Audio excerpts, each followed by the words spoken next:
नमस्कार दोस्तों, मैं ललित सोनी दृष्टि आईएएस की news on map India series में आपका स्वागत करता हूं। आज के इस एपिसोड में हमेशा की तरह हम भारत की कुछ इंपॉर्टेंट लोकेशंस के बारे में बात करेंगे जो कि पिछले हफ्ते चर्चा में रही हैं और ये लोकेशंस आपके एग्जाम पॉइंट ऑफ व्यू से काफी इंपॉर्टेंट हो सकती है।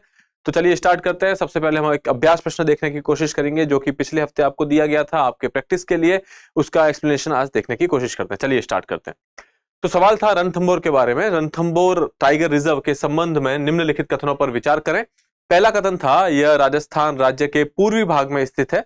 दूसरा है कि इसमें रणथंभौर राष्ट्रीय उद्यान के साथ साथ सवाई मानसिंह और केला देवी अभ्यारण्य भी शामिल है। उसके अलावा है तीसरा कि रणथंभौर किला जिससे जंगलों का नाम पड़ा है के बारे में कहा जाता है कि इसका इतिहास 1000 सालों से भी अधिक पुराना है। ठीक है, यहाँ पे आप लिख दीजिएगा 1000 वर्षों से अधिक पुराना है। ठीक है, अब पूछा गया है आपसे कि यहाँ कितने कथन सही है। पहले कथन की बात करते हैं। यह राजस्थान राज्य के पूर्वी भाग में स्थित है। एक बार देख लेते हैं मैप पे। ये वाला हिस्सा है जिसके बारे में बात की जा रही है। आप देखेंगे कि ये राजस्थान में स्थित है। इससे पहले एक और मैप दिखा देता हूं मैं आपको। ये पोजीशन है रणथंभौर की। अब ये राजस्थान है और इसके पूर्वी हिस्से में है, तो ये बिल्कुल सही है कि ये राजस्थान के पूर्वी भाग में स्थित है। फिर दूसरी बात करते हैं कि यहाँ पे आपसे बोला गया है कि इसमें रणथंभौर राष्ट्रीय उद्यान के साथ साथ सवाई मानसिंह और केला देवी अभ्यारण्य भी शामिल है। ठीक है, तो यहाँ पे आप देखिए ये रणथंभौर फोर्ट है आपका किला। इसके बाद आप देखेंगे यहाँ पे सवाई मानसिंह सेंचुरी है और यहाँ पे ऊपर केला देवी सेंचुरी है। यानी कि ये कथन भी आपका सत्य हो जाता है कि ये दोनों सेंचुरीज यहाँ पे लोकेटेड है। तीसरी बात है कि रणथंभौर किला जिससे यहाँ के जंगलों का भी जंगलों के नाम से जाना जाता है के बारे में कहा जाता है कि इसका इतिहास 1000 वर्षों से भी पुराना है।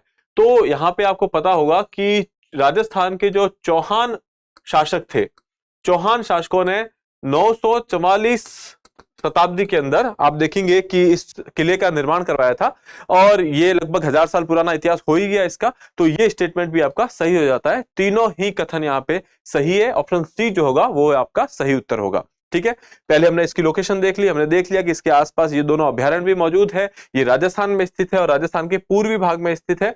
ये आपके करौली और सवाई माधोपुर जिले में पड़ता है। ठीक है, इसके अलावा आप यहाँ देखेंगे कुछ और आपके बारे जानकारी यहाँ पे दी गई है कि ये टाइगर रिजर्व जो है वो सवाई माधोपुर और करौली डिस्ट्रिक्ट में है और ये अरावली और विंध्या के जंक्शन पे है। ठीक है, जहां पे ये दोनों पर्वत श्रृंखलाएं आपस में आप ये कह सकते हैं कि मिलती है, वहां पे ये उस जंक्शन पे मौजूद है। दूसरा, ये एक नेशनल पार्क है जिसके अंदर सवाई मानसिंह और केला देवी सेंचुरीज है जो हम देख चुके हैं। इसके इतिहास के बारे में लिखा गया है कि ये फोर्ट 944 एडी में बनाया गया था चौहान शासकों के द्वारा। ठीक है, तो ये बात हो गई रणथंभौर के बारे में। अब हम लोग स्टार्ट करते हैं पहले सवाल के साथ।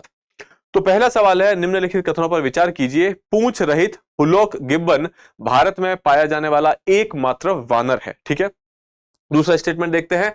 पश्चिमी हुलॉक गिब्बन को जो उत्तर पूर्व के सभी राज्यों में निवास करता है अंतरराष्ट्रीय प्रकृति संरक्षण संघ की लाल सूची के तहत लुप्त प्राय के रूप में सूचीबद्ध किया गया है। ठीक है, यानी कि यहाँ पे आपसे बात कर रहा है IUCN की जो सूची है, रेड लिस्ट है, उसके अंदर इसे लुप्त प्राय कैटेगरी में रखा गया है। चलिए सबसे पहले देखते हैं पहला स्टेटमेंट, पूंछ रहित हुलॉक गिब्बन। जब हम हुलॉक गिब्बन के बारे में बात करते हैं तो इसके दो प्रकार पाए जाते हैं भारत के अंदर। हुलॉक गिब्बन के दो प्रकार भारत में पाए जाते हैं। एक तो है आपका जो पूर्वी हिस्से में पाया जाता है, पूर्वी हुलॉक गिब्बन, और दूसरा है पश्चिमी। जो पूर्वी है वो आपको मिलेगा अरुणाचल प्रदेश और असम वाले एरिया के अंदर। ठीक है, और जो पश्चिमी वाला है ये नॉर्थ ईस्ट रीजन के या फिर उत्तर पूर्व भारत के सारे राज्यों में पाया जाता है और ये लगभग आप कहेंगे कि ब्रह्मपुत्र और दिबांग नदी के तटों के आसपास पाए जाते हैं। ठीक है, यहाँ पे आप आगे देखेंगे कि ये वाला एरिया है जो अरुणाचल प्रदेश का और असम का कुछ पूर्वी भाग, यहाँ पे ये पूर्वी हुलॉक गिब्बन पाए जाते हैं और यहाँ बाकी पूरे नॉर्थ ईस्टर्न राज्यों के अंदर पश्चिमी हुलॉक गिब्बन पाए जाते हैं। पश्चिमी हुलॉक गिब्बन आप देखेंगे ये ब्रह्मपुत्र नदी है, इसके साउथ बैंक पे यानी दक्षिणी बैंक पे ये पाए जाते हैं। ठीक है, फिर ये फोटो दे रखी है इस गिब्बन की, ये देख सकते हैं ये पूंछ रहित होते हैं, भारत में पाया जाने वाला एकमात्र वानर है। इसके अलावा कुछ बातें यहाँ पे लिखी गई है कि ये IUCN में इंडेंजर्ड है जब हम बात कर रहे हैं पश्चिमी हुलॉक गिब्बन की। ठीक है, और जब ईस्टर्न हुलॉक गिब्बन की या पूर्वी हुलॉक गिब्बन की बात करते हैं तो ये वल्नरेबल है। और wild life protection act WPA के तहत अगर देखें तो दोनों ही शेड्यूल 1 अनुसूची 1 के तहत आप कहेंगे कि संरक्षित है। ठीक है, वापस चलते हैं पीछे और देख लेते हैं वापस सवाल। पूंछ रहित हुलक गिबन भारत में पाया जाने वाला एकमात्र वानर है, इसके बारे में हम बात कर चुके हैं, ये बिल्कुल सही है। दूसरा यहाँ पे कहा जा रहा है कि पश्चिमी हुलक गिबन जो है वो IUCN सूची के अंदर लुप्त प्राय के कैटेगरी में रखा गया है, ये भी बिल्कुल सही है। ऑप्शन सी आपका यहाँ पे सही उत्तर होगा, दोनों स्टेटमेंट सही है। ठीक है, चलिए आगे चलते हैं, अगला सवाल देखते हैं। दूसरा है, मूसी नदी के बारे में निम्नलिखित कथनों पर विचार कीजिए। मूसी नदी भारतीय राज्य तेलंगाना के हैदराबाद शहर से होकर बहती है। दूसरा स्टेटमेंट है कि यह नदी गोदावरी नदी की एक सहायक नदी है। फिर तीसरा स्टेटमेंट है कि मूसी नदी महाराष्ट्र में उत्पन्न होती है और दक्षिण की ओर तेलंगाना में बहती है। कितने कथन यहाँ पे सही है? सबसे पहले पहला देखते हैं, मूसी नदी भारतीय राज्य तेलंगाना के हैदराबाद शहर से होकर बहती है, ये बात बिल्कुल सही है। हैदराबाद की स्थापना अगर देखें तो मूसी नदी के तट पे की गई थी, तो ये बात बिल्कुल सही है। ठीक है, दूसरा, ये नदी गोदावरी नदी की एक सहायक नदी है, ये गलत है क्योंकि ये गोदावरी की नहीं बल्कि कृष्णा नदी की सहायक नदी है, तो दूसरा स्टेटमेंट आपका गलत हो गया। तीसरा है कि मूसी नदी महाराष्ट्र राज्य में उत्पन्न होती है, ये अपने आप में गलत है क्योंकि ये महाराष्ट्र में नहीं बल्कि तेलंगाना में उत्पन्न होती है, या ओरिजिन इसका तेलंगाना में है। ठीक है, तो आप कहेंगे कि दूसरा और तीसरा स्टेटमेंट गलत है, पहला केवल एक जो स्टेटमेंट है वो सही है, तो ओनली वन आपका आंसर होगा, केवल एक, ऑप्शन ए यहाँ पे आपका सही उत्तर होगा। इसके बारे में थोड़ी सी बात कर लेते हैं। देखिए, ये आपका हैदराबाद है और ये जो नदी यहाँ पे आपको दिख रही है ये आपकी जो है मूसी नदी है, ये वाली। ठीक है, ये आप देखेंगे कि ये मूसी नदी है जो कि हैदराबाद, जो कि तेलंगाना में है। इसके अलावा यहाँ पे कुछ लिखा है कि मूसी नदी कृष्णा नदी की प्रमुख सहायक नदियों में से एक है। दूसरा, यह नदी रंगारेड्डी जिले, जो कि रंगारेड्डी जिला जो है आपके तेलंगाना में स्थित है। ठीक है, ये वहां से उत्पन्न होती है, एरिया का नाम है विकाराबाद। ठीक है, नाउ अगर हम पहाड़ी की बात करें तो वो अनंतगिरी की पहाड़ियां हैं जहां पे यह नदी उत्पन्न होती है। ठीक है, चलिए उत्तर हमने देख लिया है, केवल एक उत्तर होगा इसका। अगला सवाल देखते हैं, तीसरा, सिंधु जल संधि IWT या फिर इंडस वाटर ट्रीटी के संबंध में निम्नलिखित कथनों पर विचार कीजिए। IWT के तहत भारत के पास पश्चिमी नदियों पर मालिकाना अधिकार है जबकि पाकिस्तान के पास पूर्वी नदियों पर अधिकार है। दूसरा है कि अंतर्राष्ट्रीय जल कानून में समान और उचित उपयोग ERU के नियम का उपयोग सिंधु बेसिन में जल प्रवाह को प्रभावित करने वाले जलवायु परिवर्तन जैसी चुनौतियों का समाधान करने के लिए किया जा सकता है। दूसरा स्टेटमेंट जनरल स्टेटमेंट है, तो ये बिल्कुल सही स्टेटमेंट है। पहले स्टेटमेंट की बात करते हैं, ये कह रहा है कि भारत के पास पश्चिमी नदियों पर मालिकाना अधिकार है। अब देखिए भारत की लोकेशन देखते हैं, आपको पता है कि भारत जो है पाकिस्तान के पूर्व में है, तो ये कह सकते हैं कि जो पूर्वी नदियां होगी उस पे भारत का अधिकार होगा और जो पश्चिमी नदियां होगी उस पे पाकिस्तान का अधिकार होगा। यहां पे उल्टा दे रखा है, यहां पे कहा है कि भारत के पास पश्चिमी नदियों पर अधिकार है, तो ये गलत स्टेटमेंट है।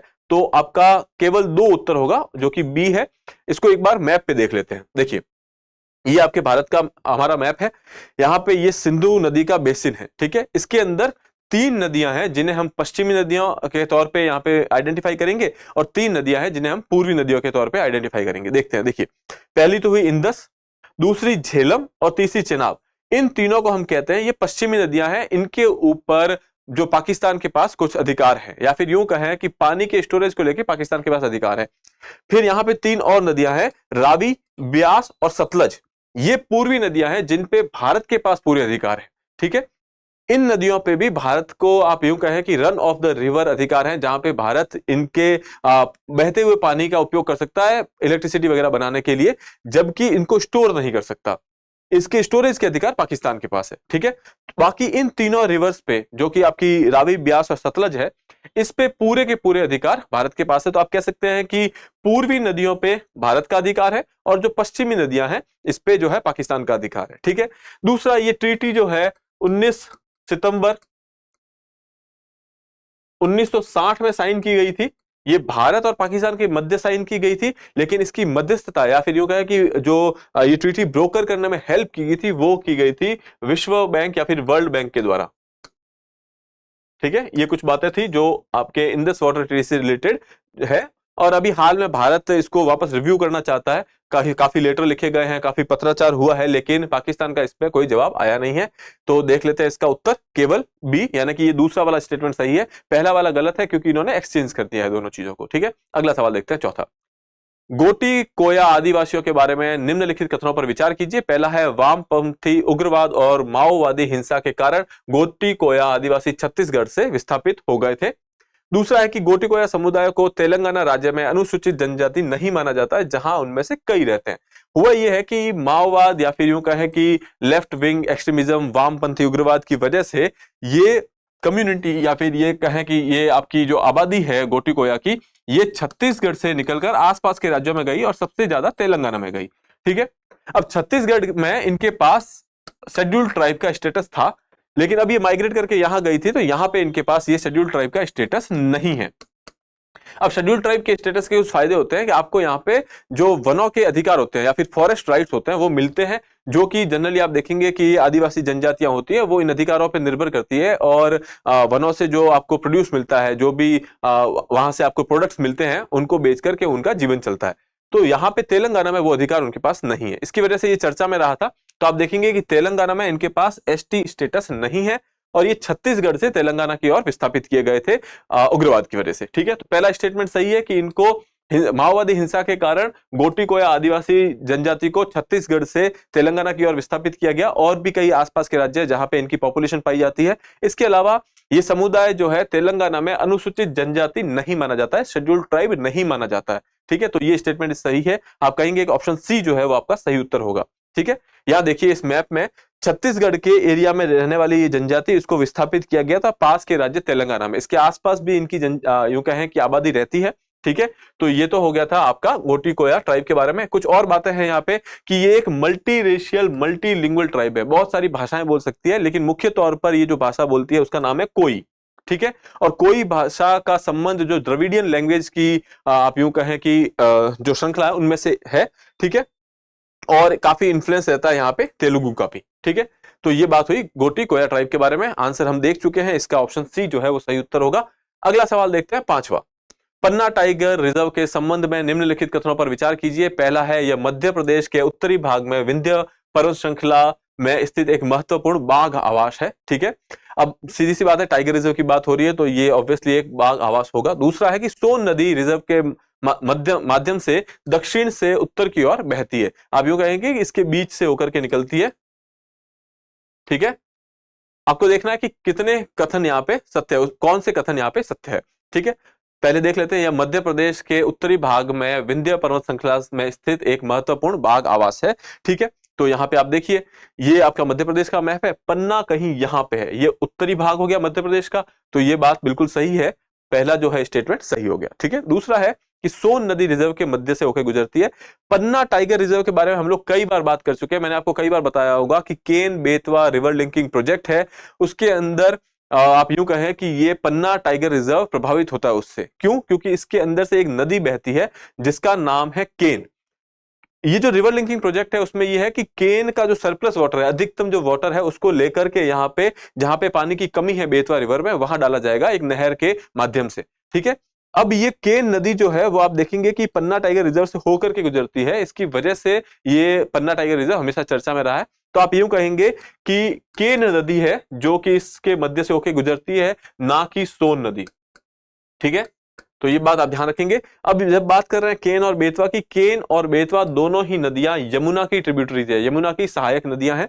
इसके अलावा अगर सोन की बात करें तो आप देखिए यहां पे ये बेतवा नदी है, यहां पे केन नदी है, ये दोनों ही आपकी यमुना की सहायक नदियां हैं। यहां पे आप देखेंगे कि ये सोन नदी है, ये सोन नदी गंगा में जाकर के मिलती है। ठीक है, तो इन दोनों नदियों का वैसे ज्यादा लेना देना है नहीं। ठीक है, तो आइए वापस सवाल के ऊपर। ये आपका स्टेटमेंट 2 तो गलत हो गया, केवल एक आपका उत्तर होगा, यानी कि ऑप्शन ए। अगला सवाल देखते हैं।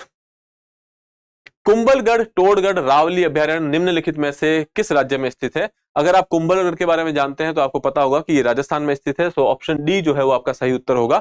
रही बात टोडगढ़ की, तो एक इंसान हुआ करते थे ब्रिटिशर्स के टाइम में, जेम्स टोड।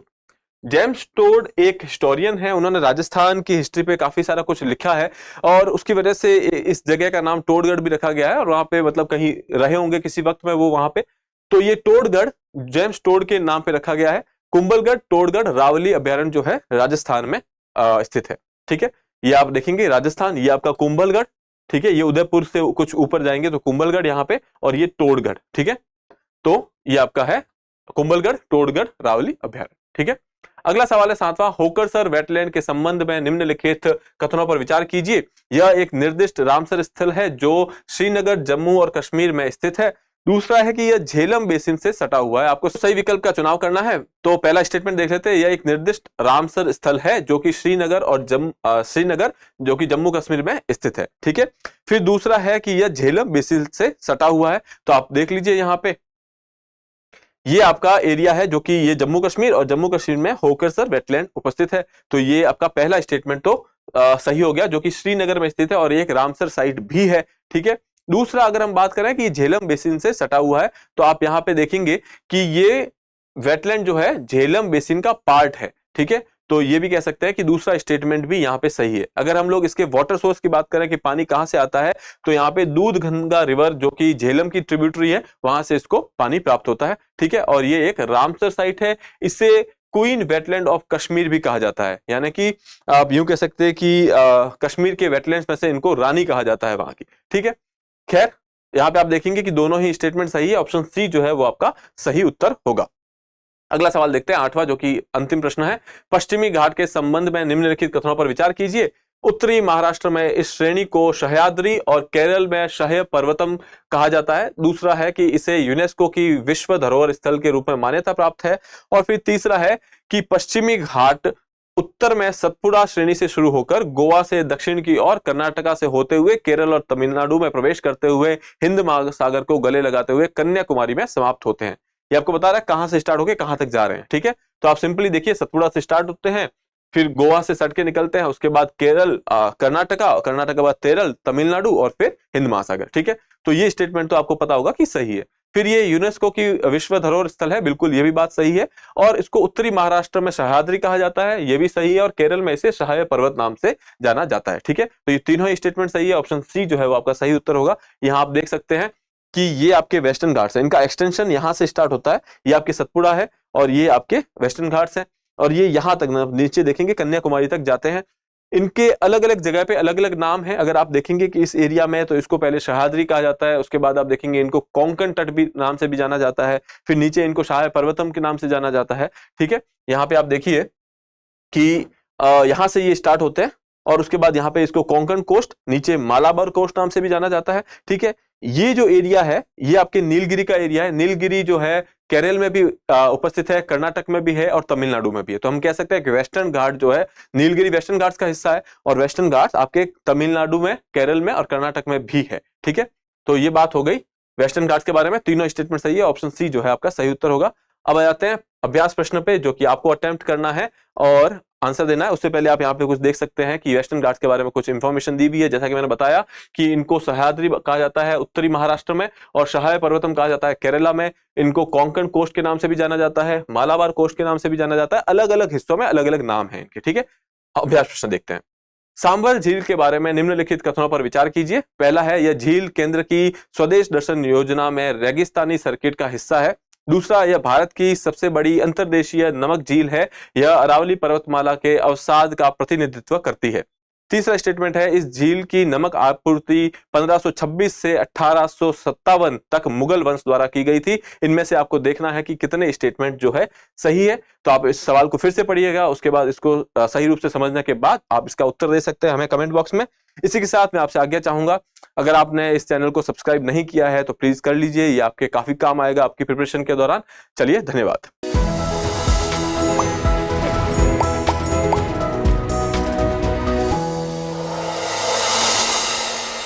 डियर व्यूअर्स, अपने एग्जाम की तैयारी को और बेहतर करने के लिए हमारे चैनल को लाइक, शेयर और सब्सक्राइब करना न भूलें।